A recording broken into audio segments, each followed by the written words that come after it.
Hello and welcome to EPG Pathshala. My name is Vidya-mitra. I teach at the Symbiosis School of Law, Hyderabad.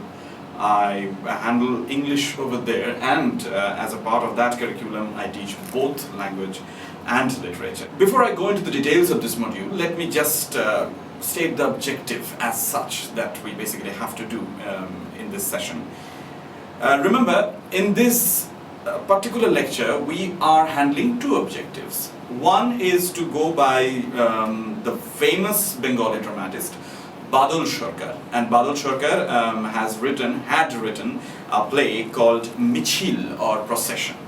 This module is typically dedicated to that particular text only, but then again that is not our only objective.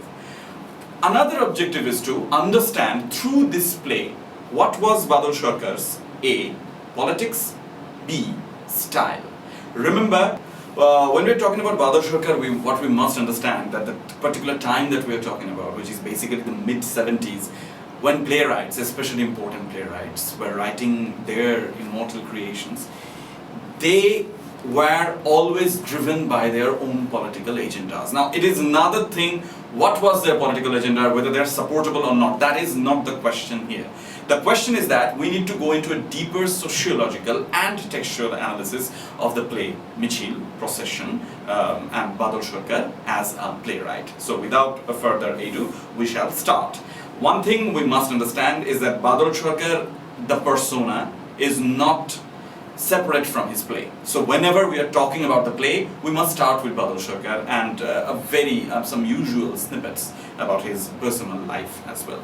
Badal Sircar was born in 1925 in Calcutta. He was by profession actually an engineer, studied in the Scottish Church College and went over to do his job in several parts of the globe. But then again, very soon he let all of those go and immersed himself completely into the sociological drama. Now, this sociological drama, Badal Sircar had a very specific term for that, which was third theatre. Before I go into the detail of third theatre, let me tell you what exactly was happening before the third theatre. When Badal Sircar started writing play, please remember, it was the early post-colonial time. The country is just coming out of the ashes. But at the same time, there were several fires burning here and there, and there is a huge section of the country which was the populace basically, which was trying to say at that time, raising their voice, that ye azadi chuta hai, this independence is actually a lie. Why? Because the basic difference between the rich and the poor was still engulfing, and it was increasing every day. So naturally the question arose is that what is the point of this azadi, this independence? In this volatile and iconoclastic time, Badal Sircar came through, and Badal Sircar was a lifelong devotee to the communist ideology, although his relation to CPI, Communist Party of India, was soured later on, but then again he never let his ideologies go. So at that point of time, it was fashionable, not only fashionable, it was considered to be a holy grail for all the dramatists to address such problems, which are both political and social and certainly financial. But then again, Badal Sircar brought forward from the aesthetic perspective a completely different kind of theatre, which is called the third theatre. What is third theatre? First of all, in order to understand third theatre, we must understand that Badal Sircar was influenced by several important European dramatists and drama theorists. For example, Eugenio Barba, Jerzy Grotowski, Richard Schechner, and people like that. What did they say? They say that theatre for the people should be for the people. It should be taken literally. What does it mean? It means that, first of all, the basic structure of any play, there is a proscenium, there is a stage, and then there is this audience. This binary, this structure must be broken pronto. What should be happening? The audience should be absolutely inside the play. There should be no hierarchy as such that there is a performance happening upstairs and we are watching it from the downstairs. Not really. You will have to be inside the play. You will have to yourself physically and psychologically engaging with the play itself. That was the very basic ideology of third theatre that Badal Sircar took to heart. most of his play, not only Michhil, but Evam Indrajit, and then the others, Prakolpo, Trinsho Shatabdi, all of these plays were falling under this aegis of third theatre, where the audience would be sitting, but they would be sitting inside the play. And also, there won't be any particular hero or villain or heroine or protagonist as such. There will be a chorus. This chorus, basically a number of people, 6, 7, 10, 12 sometimes, they would be coming from the audience, they would be performing within the audience, and their roles shall keep changing. There is no assigned role for one person. It will simply shift. It will simply shift, and then they would be speaking within each other. Sometimes they will be speaking individually, sometimes they will be speaking in entire cacophony, and sometimes they will be speaking all at the same time in the same voice, depending upon whatever theme Badal Sircar is trying to present to us. So Badal Sircar, in this way, tried to create a theatre that is at the same time hard-hitting, realistic, but then again completely unique. Realistic in the sense that you will be inside the play.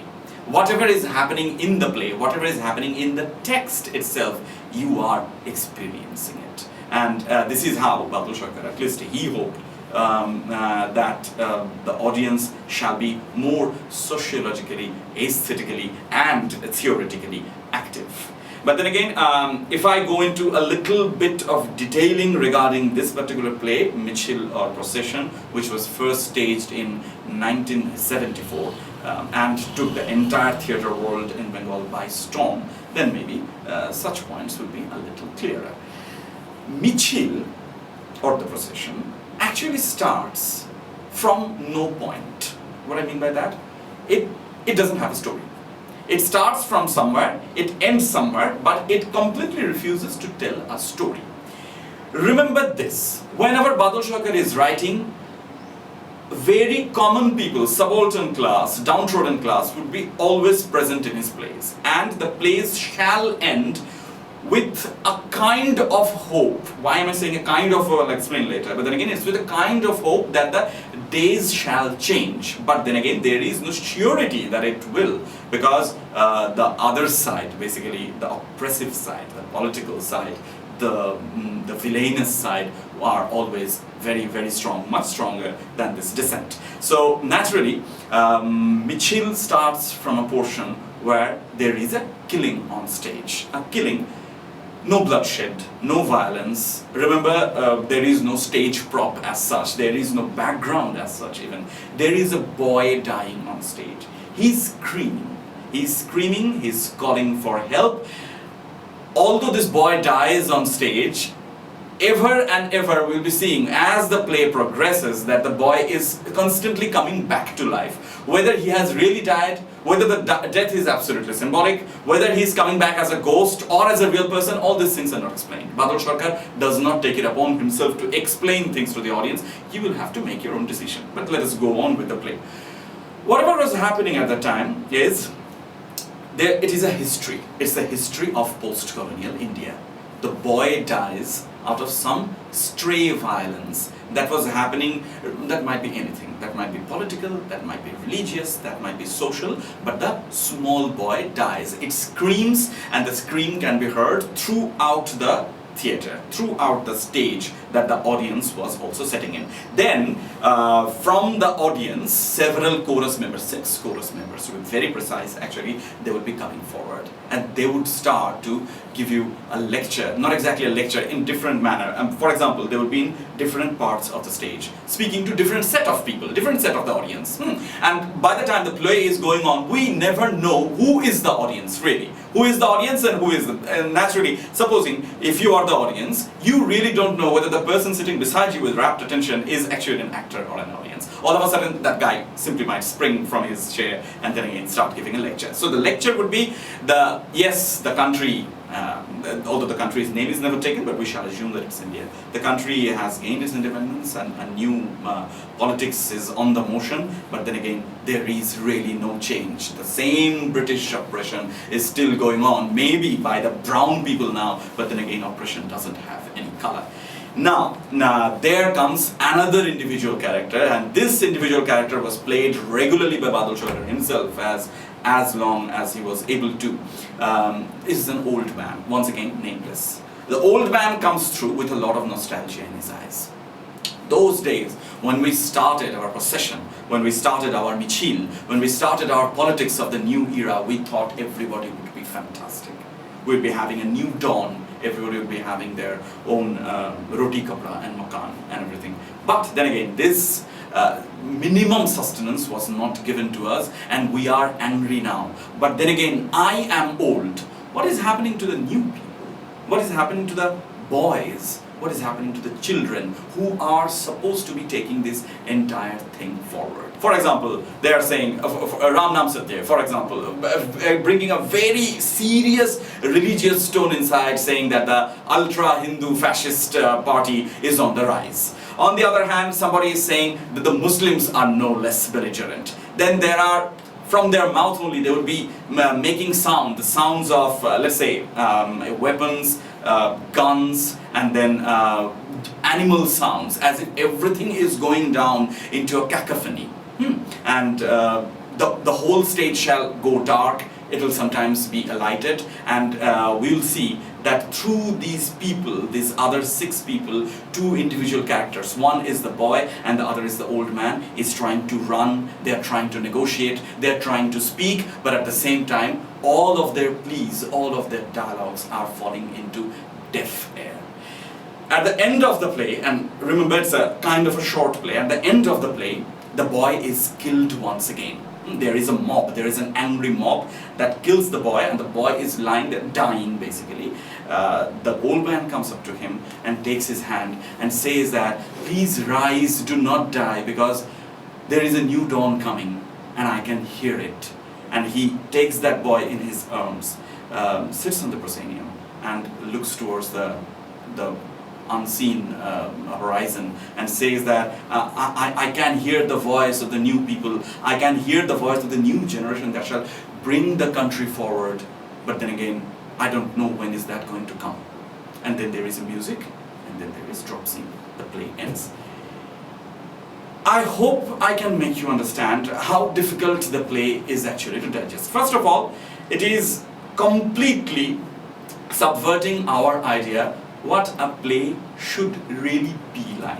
We have no idea actually. Before Badal Sircar came into existence, we thought it would be audience and the stage hierarchy. But this time around, we really don't have any idea. We are inside the play. And by the time the play finishes, there are many reviews in many Bengali newspapers that the critics do not know what to think.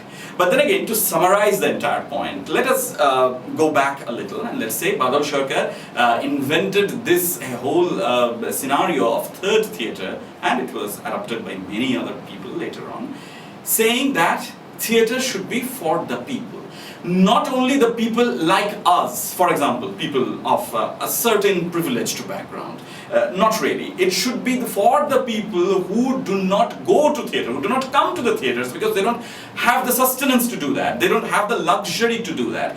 Those people, those subaltern classes must be brought to the forefront. It is a play for them. It is not a play for us. It might be a play by us, but then again it is for them because they are the majority. And in order to transcend this entire ideology up to them, we understand that Badal Sircar brought out this radical nature of completely breaking the third wall, looking towards the audience and doing all sorts of crazy things that we generally do not happen, that you generally do not see in the theatre scenario as such. Before we wrap it up, also understand that it is a chorus all the time in Badal Sircar, in Michhil.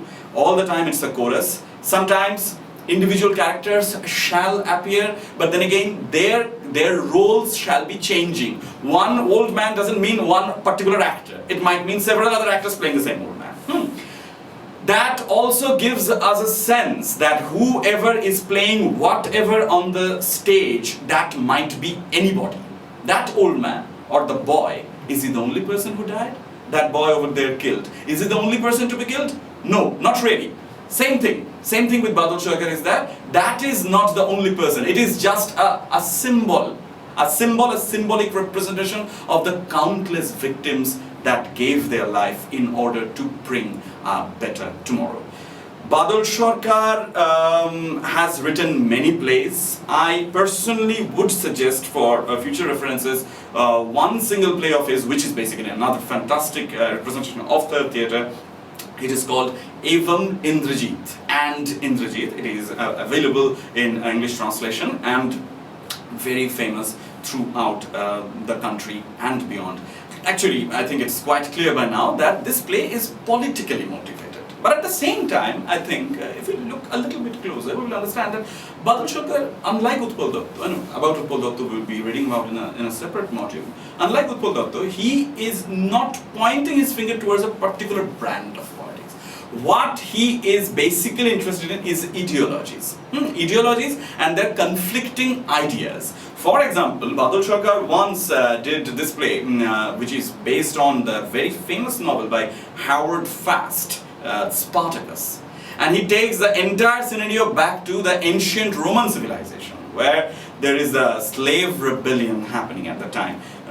So in Spartacus also, we will see that this thing is very particular with Badal Sircar, that he never wants to engage himself with a particular brand of politics. We understand that he is leftist, yes, but what sort of leftist? There are several fractions in leftism. CPI, CPIM, CPI-ML and all that. Badal Sircar is not interested in that. He was associated to CPI in the beginning of his career, but then again later on he totally let it go. Also his relation to CPI in the later stage was totally soured. So then again, we have to understand that Badal Sircar is trying to avoid the basic nature of political name calling, because that is not his brand of politics. His brand of politics is to make the people aware that such and such things are happening around them. As it is with his stage direction, as I said, which is completely open, gives a lot of effort in order to restore independence between the audience and the actors over there. Freedom is his personal thing, his personal agenda, and he wants to give the freedom to the people, to the audience who are critiquing it, who are engaging with it. They should be having their own freedom. After that, learning from the play, if they want to go towards the right or the left or the center, that is not Badal Sircar's concern. That is, according to him, his difference between a dramatist and a social worker. So, and before we try to sum it up, let us concentrate on two other facts. Remember, Badal Sircar was writing the play, and it was first staged in the year of 1974. It was a very important political time. It was a very violent political time, because in 1971 and a little, if we go into the mid-60s, there was a huge thing happening, especially towards the eastern and the southern part of India, called Naxalbari Andolan. Basically the Naxalite revolution. It was a very violent and an extremely controversial ultra-left-wing revolution, which said that, first of all, the cities are basically the political powerhouses of the bourgeoisie class, the middle class, and the people who generally take away all the money. So these cities shall be surrounded, and here is also an interesting thing, shall be surrounded by all the villages. Why? So that their influence, all this centripetal distance, the centripetal, let's say the centripetal gravity of power being accumulated amongst the city people, that can be completely upset, because the majority of our country and the majority of the poor people, they live in the villages only. And whoever has got the tools in order to do agriculture, the land should be belonging to them. Badal Sircar, as we know now from his biography, he was completely for the Naxalites. By 1971 to mid-70s, Naxalbari Andolan was on the waning side, because at that time the Congress government took very, let's say, very violent steps against the Andolan as well, and they killed off more than half of the population who were involved in this in some manner. Badal Sircar was writing Michhil as a reaction to this.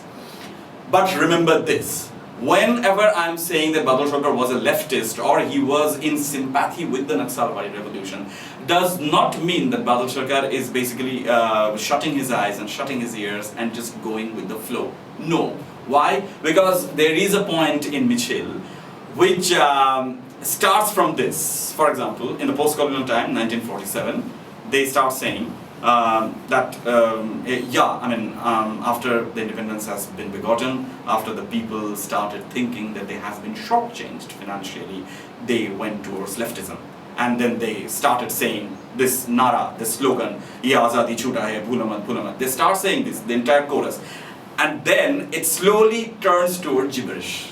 It just goes on into gibberish, and you cannot really make out what they are saying. Badal Sircar, the clever person that he was really, he is trying to say through this that although it started, the leftism in India started with a very noble cause, we are actually on the waning side now, and they are fighting between themselves. And this is historically proven. CPI-ML, the party that was responsible for the Naxalite revolution, they were basically a fraction out of CPI. So as you can see, we cannot be united. We cannot be united and fight for a cause, especially at that time, even now. So Badal Sircar was playing both the role of the historian and the prophet through this particular play, saying that, although it may start anew, it may start afresh, but then again, after a point of time, it all goes into gibberish. That is the nature of institutional politics. But then again, at the end, they just look away towards a brighter future. Maybe it's a dream, maybe it's a reality, it is a foreseeable reality, but we do not know. Why? Because Badal Sircar is pointing his finger towards us, saying that the audience who were actively engaged in this play till now, they must bring the change. Otherwise, those two people at the center, the nameless old man and that nameless dead boy, they would be lying over there forever. As I was saying, important themes in Michhil are several, as you can understand. It's political. It is also about the undying zeal without the human mind in order to bring a better tomorrow. It is also about, as I say, hope cannot die. I mean, you can kill a person, but you cannot kill his hope. You cannot kill its dream. But there is another very important point, which we need to spend maybe 2 to 3 minutes on, which is state-sponsored annihilation. Naxalism is actually a more important part of this play, but then again, we shall be talking about it later. But then again, basic nature of killing. The killing in society in the name of politics or religion. The same thing is happening in Michhil many a times. Remember, the same person is being killed twice or thrice. As I said over there, that this person does not mean that this person is a particular person.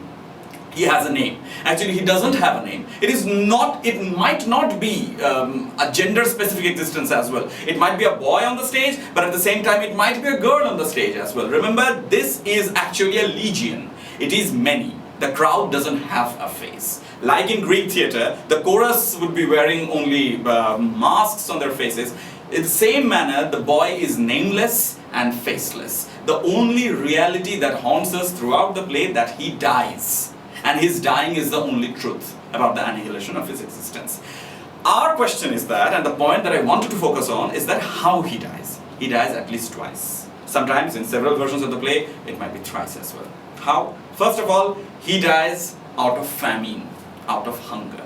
Is that killing? Badal Sircar will say, certainly it is. Why? Because famine and hunger, especially the late 40s hunger, the famine just before the country got independence, 1943, it was a man-made famine, as the later historians have showed us. That it was a politician-made famine. Second, he dies of violence, both religious and political. Why religious? That is the simplest thing to understand in our country's context, because generally we are ready to cut each other's throat in the name of religion. It has happened several times, it will happen several times. Third is in the name of politics. Now understand this, religion and politics, these two things are not separate from each other.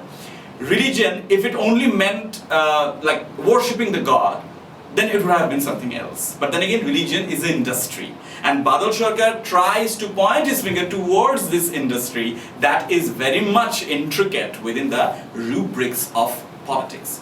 Politics is this particular thing that is permeating everywhere. It can be outside your home, it can be inside your home. It can be within the Samsad and the government houses, it can also be within the mosques or churches or temples.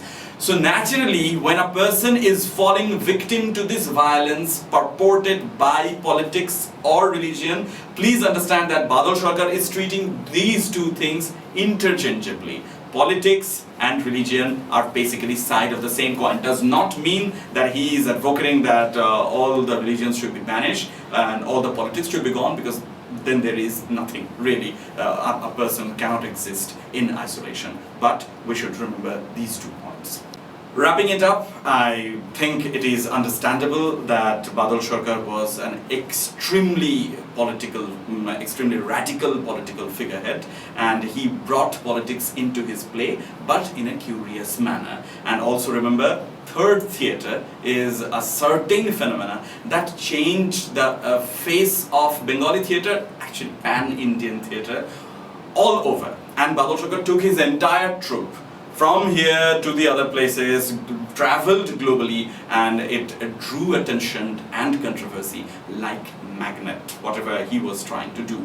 Naturally, his political statement, his non-confirming attitude didn't earn him much friend in his lifetime, but Badal Sircar wrote several other plays, in the same vein of third theatre. Badal Sircar, being the leftist ideologue, brought his leftist ideology into the third theatre, and third theatre lets go of all the conventions like the props, like the backgrounds, like the expensive settings, music, light, everything. Everything depends on the body language of not one person but several chorus on the stage. I personally would suggest another particular book by Badal Sircar, which is available in English translation, and one of his most famous plays, Evam Indrajit and Indrajit. Read it if you like to.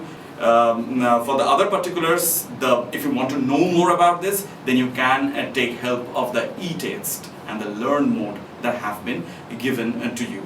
I hope you found this module to be useful. We shall be seeing each other again. Goodbye.